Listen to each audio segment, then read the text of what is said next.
It was exactly 3:12 a.m. The entire town lay silent, bathed in the stillness of the dead night. But in Claire's old Victorian house, the creaking of wooden floorboards echoed through the upstairs hallway.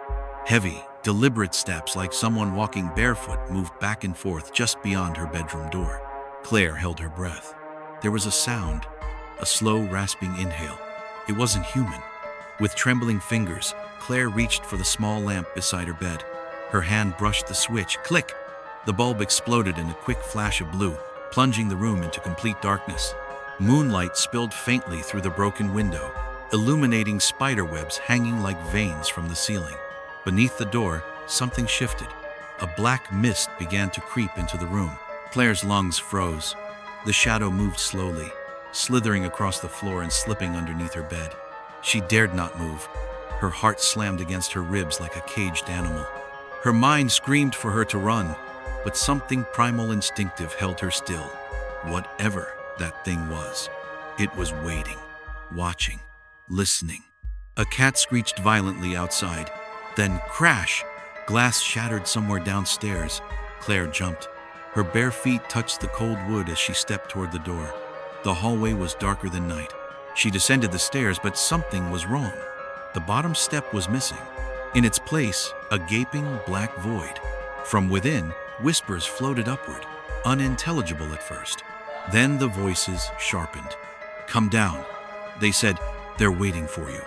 Claire froze at the top of the stairs. She turned, intending to run back creak. One of the upstairs doors opened by itself. Laughter echoed from within. Children's laughter. But Claire lived alone. There were no children in that house. She thought she was alone in that old house, but the house had other plans. Each creak, each whisper, was a piece of something ancient waking up. Something that remembered her name. And now, it wants her to remember it. What lies beyond the hallway is no longer part of this world. And Claire is no longer just a guest in her own home. She walked down the hallway slowly, breath clouding the freezing air. Old picture frames lined the walls, most cracked and covered in dust, but one frame remained clear. Claire leaned in to see her breath caught in her throat. The woman in the photo had no eyes, but Claire could feel her staring directly at her. The door at the end of the hallway stood ajar. Laughter still echoed inside. Claire pushed it open. The room was filled with mist, thick and cold.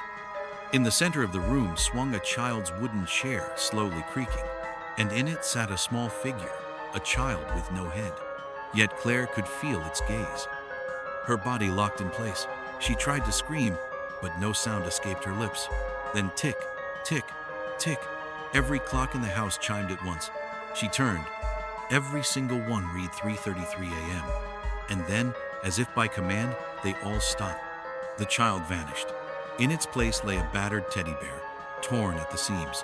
Claire didn't want to touch it, but some invisible force compelled her to. The moment her fingers touched the toy, every window in the room slammed open. A deep whisper bled into the air. "You opened the door."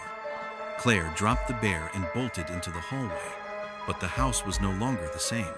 The stairwell now spiraled endlessly into shadow. The walls curved inward like a throat. Furniture was upside down, levitating. A low metallic voice echoed from below. Claire, and this time it knew her name. She thought she was running from a nightmare, but the house had already swallowed her. And in the dark, it waited, patient, ancient, remembering every soul it had ever taken. Claire was no longer a visitor. She was part of the story now.